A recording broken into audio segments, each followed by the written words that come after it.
idea bagaimana Dr. Ermi terlintas untuk menghasilkan kajian tentang penulisan buku Turki Uthmaniyah ni. Tak sangka rupa-rupanya bila sebut Turki dia ada pengaruhnya dan ada kaitannya dengan rumpun Melayu tu sendiri. Secara ringkasnya Doktor, kira sinopsis lah tentang buku ni. Apa yang Doktor cuba garapkan dalam penulisan ini yang 360 halaman ni? Okey, kalau saya boleh nyatakan secara ringkasnya tentang buku ini, kajian ini sebenarnya melihat bagaimana masyarakat Melayu mempunyai persepsi yang tinggi terhadap kerajaan Turki Uthmaniyah. Dan seperti yang saya katakan tadi, persepsi dan kecenderungan ini banyak tercatat dalam karya-karya sastera Melayu tradisional. Dan sejarah juga menunjukkan masyarakat Melayu menjalinkan hubungan dengan kerajaan Turki Uthmaniyah sejak abad ke-16 lagi. Dan selain daripada itu, apa yang agak menarik untuk diteliti selain daripada sumber-sumber karya-karya Melayu tradisional, perkembangan pesat industri persuratkabaran pada akhir abad ke-19 dan awal abad ke-20 menunjukkan liputan media massa tersebut begitu meluas mengenai kerajaan Turki Uthmaniyah. Akhbar-akhbar seperti mungkin masyarakat pada hari ini jarang mendengar akhbar ini seperti Jawi Penerakan, Al-Imam, Neraca, Tunas Melayu, Seruan Azhar dan beberapa akhbar lain banyak memberikan paparan berita mengenai Turki Uthmaniyah. Jadi kalau kita lihat di situ minat dan kecenderungan itu telah wujud sekian lama. Dan selain pada itu pada pertengahan kedua abad ke-19 sesuatu yang menarik untuk kita lihat wujudnya satu pemikiran ataupun gagasan yang kita panggil gagasan pan-Islamism. Gagasan pan-Islamism iaitu merujuk kepada kesatuan umat Islam di bawah Sultan Kerajaan Uthmaniyah untuk berhadapan dengan penjajahan Barat. Sebab kita tahu pada ketika itu kebanyakan dunia Islam punya faktor sepunya iaitu dijajah oleh kuasa Barat. Jadi gagasan pan-Islamism ini adalah menyeru kepada kesatuan umat Islam untuk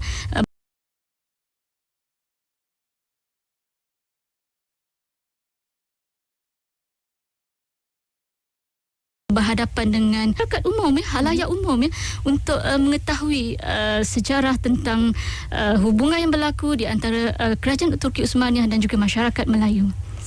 Untuk ramai yang nak dapatkan buku ni, saya rasa itu kita akan sebut di hujung nanti. Okey Doktor, sebelum kita rehat ni, saya nak tanya ni, kalau saya amati sebelum ni pun KM FM banyak menerima tajaan untuk segmen Dunia ke Buku ni daripada pihak penerbit DBP, dan buku-buku terbitan Dewan Bahasa dan Pustaka DBP ni, para pendengar, memang lain dari yang lain dia macam-macam jurnal. Kalau nak jurnal yang berunsur novel ada, jenaka mungkin ada, berbentuk kajian sejarah begini pun ada juga. Jadi memang sangat istimewa buku-buku terbitan DBP ni. Kalau ditanya kepada penulis sendiri, Dr. Ermi, berapa lama Dr. Ermi mengambil masanya? Sekitar 4 tahun. 4 tahun untuk menghasilkan buku ini. Okey, apa keistimewaan buku ni yang boleh Doktor kongsikan bersama pendengar? Okey, bila kita sebut keistimewaan itu, dia mesti ada nilai-nilai yang agak unik untuk kita paparkan di situ. Saya melihat buku ini mempunyai nilai akademik yang tinggi, menggunakan sumber-sumber primer dan berautoriti. Walau bagaimanapun dia membentangkan sisi sejarah yang menarik, yang membentangkan tentang hubungan antara kerajaan Turki Uthmaniyah dan juga masyarakat Melayu, dan ia juga sesuai sebenarnya untuk tatapan masyarakat umum untuk memahami sejarah yang berlaku. Jadi dia bukanlah untuk level yang tinggi sahaja, tapi untuk masyarakat umum juga sesuai. Untuk memahami sejarah yang berlaku, lebih-lebih lagi apabila peristiwa kudeta Turki berlaku baru-baru ini. Kita akan pergi secara lebih terperinci dengan bab-bab yang ada dalam ni. Mungkin Doktor nak sentuh sikit setiap satunya. Ada 5 bab yang dimuatkan dalam buku ni. Apapun, kita nak rehat dulu Dr. Ermi dan juga para pendengar. Nanti kita akan sambung lagi sembang-sembang kita tentang buku pada malam ini, Turki Uthmaniyah, Persepsi dan Pengaruh dalam Masyarakat Melayu. Teruskan setia bersama dengan kami selepas ini. Kita kembali saat ini para pendengar, pusingan kedua bersama menerusi segmen Dunia ke Buku. Untuk para pendengar yang mungkin baru je buka KM FM saat ini, kita sembang-sembang sebuah buku, merupakan satu kajian sebenarnya yang bertajuk Turki Uthmaniyah, Persepsi dan Pengaruh dalam Masyarakat Melayu. Penulisnya iaitu Dr. Ermi. Dr. Ermi nak tanya ni, bila sebut tentang buku cerita sejarah, kita kalau boleh nak mengubah persepsi masyarakat bahawa bila sebut sejarah bukan sesuatu yang boring, yang bukan sesuatu yang menjemukan. Kalau boleh bila baca buku sejarah tu nak juga bila rasa ada mood seronok, best lah walaupun sejarah kan. Jadi bukan senang sebenarnya untuk menyusun buku sejarah supaya tidak menjemukan dan dapat menarik minat pembaca. Jadi soalan saya, pengalaman sepanjang 4 tahun menghasilkan buku ini, Doktor, bagaimana Doktor menyusun jalan cerita yang melibatkan pelbagai peringkat sejarah tu supaya bila peringkat masyarakat awam, bila dia baca tu dia mudah fahami, senang nak ikut dan rasa macam tak jemu, menarik untuk dibaca sampailah ke muka surat terakhir ni, Doktor. Okey, kita sambung daripada yang tadi Puan Siti ya. Okey, saya setuju sebenarnya bila Puan Siti kata ada setengah pandangan mengatakan bahawa sejarah itu sesuatu yang agak bosan ya. Dan agak sukar untuk difahami, walaupun tak semua, tapi ada yang berpandangan begitu ya. Saya dulu pun begitu juga sebenarnya, tidak begitu minat dengan sejarah ya. Tetapi apabila berkecimpung dalam bidang ini, saya jatuh cinta dengan sejarah ya. Okey. Dan bercerita tentang bagaimana saya menyusun ataupun menulis kajian ini ataupun buku ini ya, kita harus akui sebenarnya sejarah sesuatu yang menarik untuk diteliti ya. Betul. Kalau kita tidak mengenal sejarah bangsa kita, jadi kita tidak menyayangi bangsa kita, agama kita dan negara kita ya. Dan untuk itu apa yang penting dalam penulisan sejarah ialah kita meneliti dan memahami jalan cerita dan perkembangannya. Itu perkara yang penting ya. Dan sesuatu yang harus kita utamakan juga dalam penulisan sejarah ataupun dalam penulisan kajian sebegini sebenarnya adalah penulisan itu mestilah berdasarkan fakta yang sahih. Itu penting ya. Sebab apabila kita nak berceritakan atau nak membentangkan tentang sejarah apa-apa perkara pun ya, kita harus berdasarkan fakta yang sahih dan jelas ya. Supaya kita tidak menipu generasi yang akan datang dan seterusnya atau generasi yang sedia ada sekarang ini ya. Bukanlah maksud saya menipu itu dalam konteks menipu bulat-bulat ya. Cuma takut fakta tu ada, cuma kurang tepat. Sebab kita harus memberitahu perkara yang benar dan tepat okey. Dan pengalaman saya menyusun jalan cerita dalam buku ini, saya menitik beratkan beberapa perkara. Yang pertama, seperti yang saya katakan tadi, saya menyusun fakta yang relevan agar mudah difahami dan agar mudah difahami oleh pembaca sebenarnya. Jadi saya tak mahu saya je yang faham dan tahu, tapi bila pembaca baca dia tak faham dan tak jelas Dan sebab itu pentingnya penyusunan fakta yang relevan, yang sesuai dan sahih. Dan yang kedua, penggunaan bahasa yang mudah lah. Bahasa yang mudah yang boleh diterima oleh semua halayak pembaca. Itu yang penting ya. Dalam penceritaan dalam buku ini ataupun penulisan buku ini, saya menitik beratkan aspek-aspek tersebut lah. Supaya ia dapat dikongsi bersama oleh masyarakat. Maknanya bahasa layman lah, semua orang boleh faham. Boleh faham. Kalau bahasa akademik tinggi-tinggi, anjakan, paradigma, sarkastik semua tu payah, Doktor ya, berat. Okey, seperti mana yang dah bincang tadi, Doktor pun dah sebut bahawa buku ni mengambil masa 4 tahun untuk disiapkan. Buku ni mempunyai penyusunan yang sangat teliti dan juga rapi, dan ada 5 bab dalam ni, Doktor ya. Mungkin Doktor nak pergi menghuraikannya kepada setiap bab. Kita mula dengan bab yang pertama. Secara ringkasnya setiap bab ni tentang apa, Doktor? Kalau bab 1 ni tajuk dia Persepsi terhadap Turki Uthmaniyah dalam karya sastra Melayu tradisional. Apa sinopsinya, Doktor? Okey, untuk bab yang pertama dalam buku ini ya, Puan Siti ya, bab yang pertama tajuknya Persepsi terhadap Turki Uthmaniyah dalam karya sastra Melayu tradisional ya, di mana saya mengupas ya tentang catatan dalam karya-karya Melayu tradisional yang menceritakan tentang bagaimana persepsi masyarakat Melayu ya. Sebagai contoh ya, tentang Hikayat Merom Mahawangsa. Jadi saya rasa pembaca mungkin mengenali bila kita sebut Hikayat Merom Mahawangsa, kita tahu ya, yang menceritakan tentang salasilah kerajaan negeri Kedah ya. Di mana dalam Hikayat Merom Mahawangsa dinyatakan tentang salasilah Kesultanan Kedah itu berasal daripada pembesar Rom, itu merujuk kepada kerajaan Turki Uthmaniyah. Dan begitu juga dalam Hikayat Hang Tuah, di mana dinyatakan dalam hikayat tersebut bagaimana Hang Tuah pergi ke Istanbul untuk membeli meriam sebagai kelengkapan pertahanan untuk berhadapan dengan Portugis di Melaka. Jadi di situ kita boleh lihat bagaimana yang saya katakan wujudnya hubungan itu. Itu yang tercatat dalam bab 1. Bagaimana menceritakan persepsi terhadap Turki Uthmaniyah dalam karya sastra Melayu tradisional. Maknanya memang betul ya, rumpun Melayu ada kaitan dengan masyarakat Turki itu sendiri. Saya bab 2 tentang apa pula, Doktor? Okey, bab 2 adalah berkaitan dengan pemeriksaan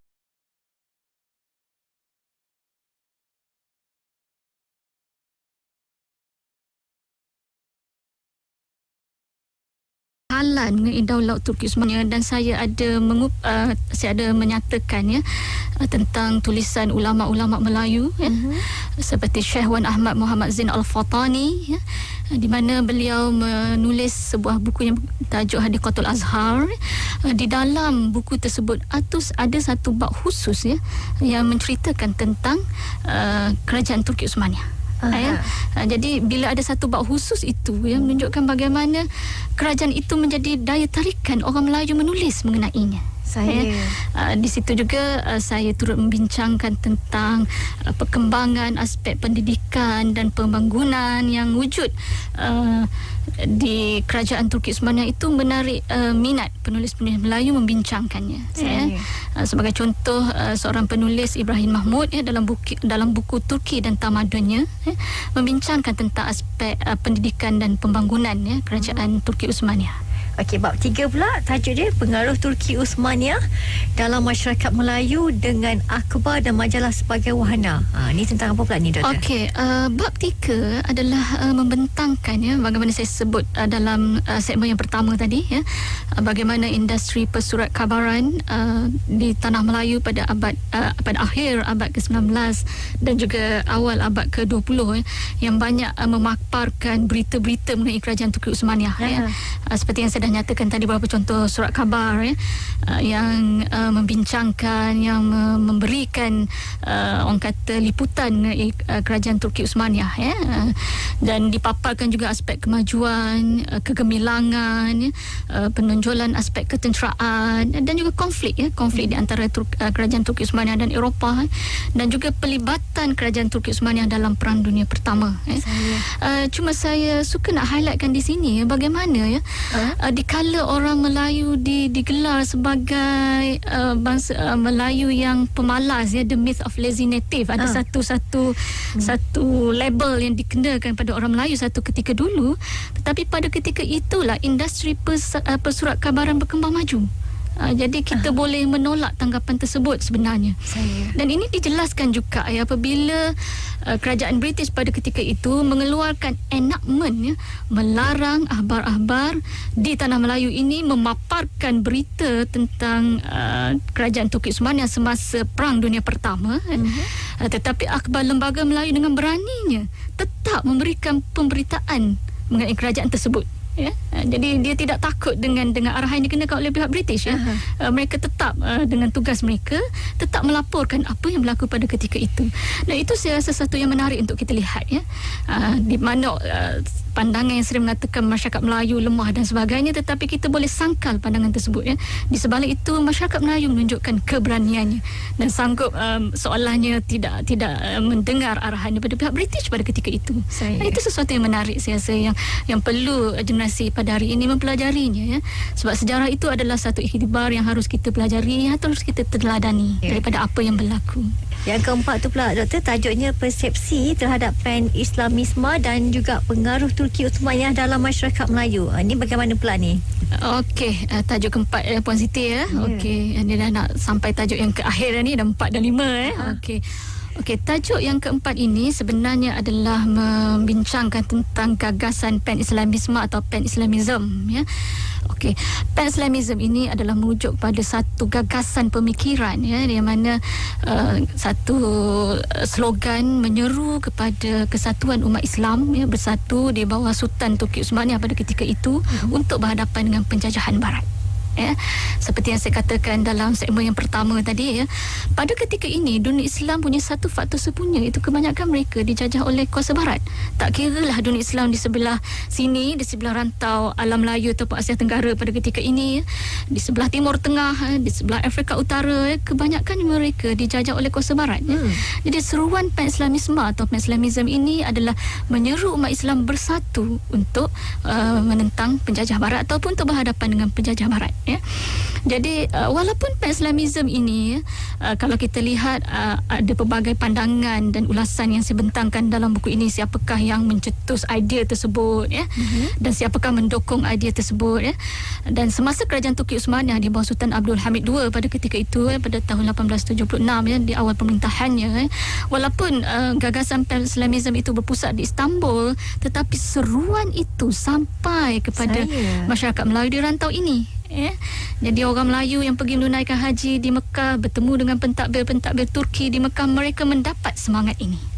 Jadi itu sesuatu menarik sebenarnya, kita kalau kita boleh lihat, walaupun dengan terhadnya komunikasi pada ketika itu, zaman tu tetapi mereka menerima seruan itu, sampai dan sesuatu yang saya rasa yang perlu kita banggakan, semangat ini jugalah yang sebenarnya mencetuskan semangat perjuangan untuk menentang penjajah barat, dan itu berlaku pada tahun 1928 ketika penentangan masyarakat di Terengganu terhadap British pada ketika itu. Ada catatan dalam dokumen rasmi yang mengatakan masyarakat Melayu pada ketika itu ada usaha untuk mengibarkan bendera Istanbul atau bendera Turki, dan mereka menganggap bahawa adalah lebih baik berada di bawah pentadbiran kerajaan Islam berbanding dengan pentadbiran British pada ketika itu. Jadi itu antara lain lah yang saya bincangkan dalam bab yang keempat. Bukan senang nak menulis buku yang berdasarkan kajian akademik macam ni, Doktor. Kalau tak diberikan kesungguhan dan juga minat yang mendalam, maka saya rasa kita tak akan ada meninggalkan dalam sejarah Melayu ni hasil penulisan yang sebegini kualitinya ni. So masyarakat Malaysia, saya ingat antara banyak-banyak penulis yang harus mereka kenang, dan berterima kasihlah kepada Dr. Elmi. Okey, yang terakhir ni Dr. Elmi, tentang bab 5 ni, kepentingan pengaruh Turki Uthmaniyah. Okey, bab 5 ini sebenarnya Siti adalah lebih kepada kesimpulan daripada bab yang awal, daripada bab 1 hingga bab 4, lebih kepada kesimpulan secara keseluruhan, apabila saya menyimpulkan bahawa wujudnya hubungan di antara kerajaan Turki Uthmaniyah dan juga masyarakat Melayu, walaupun kita melihat bahawa hubungan itu bukanlah mempunyai impak yang begitu besar, kerana pada ketika itu faktor geografinya agak terbatas, di mana kalau kita lihat Istanbul itu jauh dengan sebenarnya tanah Melayu begitu itu, tetapi adanya orang kata hubungan yang berlaku, penghargaan yang berlaku, penghormatan yang berlaku di antara masyarakat Melayu terhadap kerajaan Turki Uthmaniyah. Dan apabila kita membincangkan tentang hubungan itu juga, kita menyebut tentang bagaimana sebagai contoh, masyarakat di Aceh memohon bantuan daripada kerajaan Turki Uthmaniyah untuk berhadapan dengan Portugis di Aceh, dan permohonan bantuan turut diberikan. Jadi adanya satu hubungan yang saya melihat agak simbiotik di situ, saling bantu-membantu. Dan juga kalau kita lihat seperti yang saya sebut tadi tentang seruan pan-Islamism, walaupun ada penulis-penulis barat yang agak sini saya mengatakan tak ada sambutan di sini, tapi ada catatan dalam sumber-sumber kita menunjukkan ada sambutan, walaupun bukan dalam satu skala yang besar, tapi sambutan itu tetap ada. Jadi seruan ke arah penyatuan umat Islam itu diterima, dan saya melihat kepentingan tentang hubungan ini adalah menonjolkan satu sisi lain, bagaimana masyarakat Melayu satu ketika dulu punya interaksi yang kuat dengan dunia luar. Walaupun ketika itu mereka dilabelkan sebagai bangsa yang pemalas, yang lemah dan sebagainya, itu tidak benar sebenarnya. Kita juga bangsa yang berani, mempunyai hubungan dengan kuasa luar. Ada satu kuis sebenarnya bermula minggu ni, Syamira wakil DBP ada dikongsi, katanya ada bermula minggu ni ada kuis. Nah, kuisnya tu kita akan kongsikan di hujung nanti. Dalam buku bab 3 yang doktor ada tulis tentang perihal pengaruh Daulah Turki Uthmaniyah dalam masyarakat dengan akhbar dan majalah tu sebagai wahana. Tadi doktor ada sebut juga salah satu akhbar yang pernah popular pada zaman itu, iaitu Bulan Melayu. Jadi boleh tak doktor kupas sikit secara ringkas tentang pengorbanan dan semangat perjuangan kaum wanita pada waktu itu tu bagaimana? Okey, dalam bab yang ketiga Puan Siti Saya. saya membincangkan tentang bagaimana peranan akhbar dan majalah dalam menyentuh perihal tentang kerajaan Turki Uthmaniyah Okey, bila menyebut tentang bulan Melayu akhbar bulan Melayu, apa yang menarik tentang akhbar ini sebenarnya adalah penerbitan yang didukung oleh golongan wanita. Okey. Okey, dalam akhbar bulan Melayu ini turut memaparkan tentang kerajaan Turki Uthmaniyah walaupun akhbar ini diterbitkan pada tahun 1930 tetapi peristiwa yang berlaku terhadap kerajaan tersebut pada akhir abad ke-19 hingga abad ke-20 masih mendapat perhatian, dan akhbar ini menjelaskan bahawa orang Turki dan Mesir bukan bangsa yang mulia ataupun bangsa yang mempunyai kedudukan yang tinggi di kalangan umat Islam dan mereka menyeru agar masyarakat Melayu mengambil pengajaran ataupun iktibar di atas kejayaan bangsa ini. Itu sesuatu yang menarik bila golongan wanita memaparkan pemberitaan tentang sesuatu bangsa dan menyeru pada orang Melayu turut mengambil contoh yang baik. Dan di samping itu juga kalau kita lihat dari segi akhbar itu sendiri di mana akhbar bulan Melayu itu di mana pengarangnya yang pertamanya Hajjah Zainun atau lebih dikenali sebagai Ibu Zain yang merupakan pengarangnya yang pertama. Seperti yang saya katakan tadi, akhbar ini dikendalikan sepenuhnya oleh golongan wanita dan tumpuan bulan Melayu dari segi paparan akhbar ini ialah terhadap aspek pendidikan menitik beratkan aspek pendidikan, sosial dan juga pelibatan wanita dalam aspek ekonomi dan politik. Yalah, sebab ketika zaman dulu kan manalah sangat kan wanita ni aktif kan, sebab wanita memang ketika tu memang kat dapur lah dengan jaga anak kan. Tak ada lah terlibat aktif dengan penerbitan ke dengan masyarakat ke, tak ada, jarang-jarang sangat So pada tahun 1930-an tu dah ada golongan wanita yang proaktif dan mempunyai kesedaran yang begitu tinggi. Itu sesuatu yang menarik sebenarnya untuk kita lihat. Okey doktor, di hujung ni apa harapan doktor terhadap buku yang digarap, yang saya rasa banyak pengorbanan yang doktor dah buat dalam buku ni dengan tak cukup tidurnya, tak cukup rehatnya. Jadi apa harapannya doktor? Harapan saya Puan Siti saya mempunyai harapan yang positif supaya buku ini diterima oleh halayak pembaca. Mudah-mudahan. Dan dengan memiliki buku ini mereka boleh memahami sejarah. Itu yang penting Kalau sebelum ini ada tanggapan bahawa sejarah itu sesuatu yang bosan, yang membosankan jadi saya rasa dengan meneliti buku ini ada input yang boleh didapati oleh ada input yang boleh pembaca ambil di situ dan mana kita dalam kita memahami sejarah sesuatu yang penting supaya kita boleh mengenal bangsa kita bagaimana sejarah bangsa kita pada satu ketika dulu di mana kalau kita lihat masyarakat Melayu pada satu ketika dulu mempunyai hubungan yang erat dengan kuasa luar di saat mereka digelar sebagai bangsa yang lemah, bangsa yang malas, penakut dan sebagainya. Jadi kita boleh membuang tangkapan tersebut jadi saya berharap kalau boleh dapatkan buku ini teliti kandungannya dan dia insya-Allah akan berikan input yang banyak kepada pembaca. Dia akan memberikan satu pengalaman yang luar biasa bila dah habis dia baca buku ni dan terus saja dapat mengubah beberapa persepsi anda tentang sejarah. Jadi terima kasih doktor untuk hasil tulisan yang sangat tinggi nilainya ni. Okey.